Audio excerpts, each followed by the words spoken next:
สภาทนายความได้จัดกองประชุมเกี่ยวกับกฎหมายสิ่งแวดล้อมเพื่อยกระดับความเข้าใจด้านความยุติธรรมทางสิ่งแวดล้อมและดินฟ้าอากาศและการนำใช้กฎหมายเพื่อการพัฒนาที่ยืนยง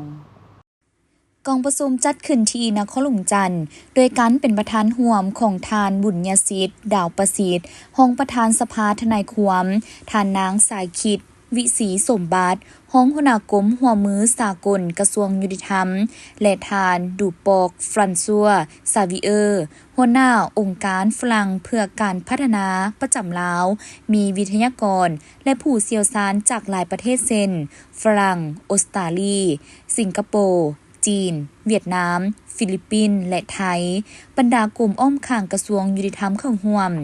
กองประชุมครั้งนี้แม่นได้เน้นหนักใส่การนำเสนอแลกเปลี่ยนบทเรียนด้านทฤษฎีประสบการณ์ตัวจริงแนวทางการแก้ไขปัญหาและยกระดับความเข้าใจเกี่ยวกับความยุติธรรมทางสิ่งแวดล้อมการสร้างความเท่าเทียมในการเข้าถึงทรัพยากรและการปกป้องสิทธิทางสิ่งแวดล้อมการคุ้มครองมลพิษและสิ่งเสียดเหลือมาตรการทางกฎหมายในการควบคุมและแก้ไขผลกระทบขบวนการทางกฎหมายการแก้ไขข้อขัดแย้งและการดำเนินคดีที่เกี่ยวข้องกับสิ่งแวดล้อมอย่างมีประสิทธิภาพภายในกองประชุมบรรดาผู้เข้าร่วมก็ได้แลกเปลี่ยนบทเรียนอย่างสร้างสรรค์และได้มีส่วนร่วมในการตั้งคำถามและสนทนาอย่างกงไปกงมาในตอนท้ายของกองประชุม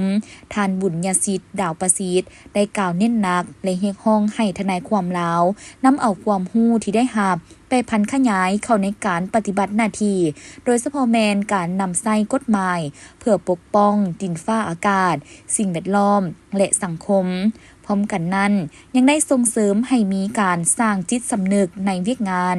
จิตอาสาด้านกฎหมายในกลุ่มนักกฎหมายหุ้นใหม่เพื่อประกอบส่วนเข้าในการพัฒนาประเทศชาติตามทิศสีเขียวและยืนยง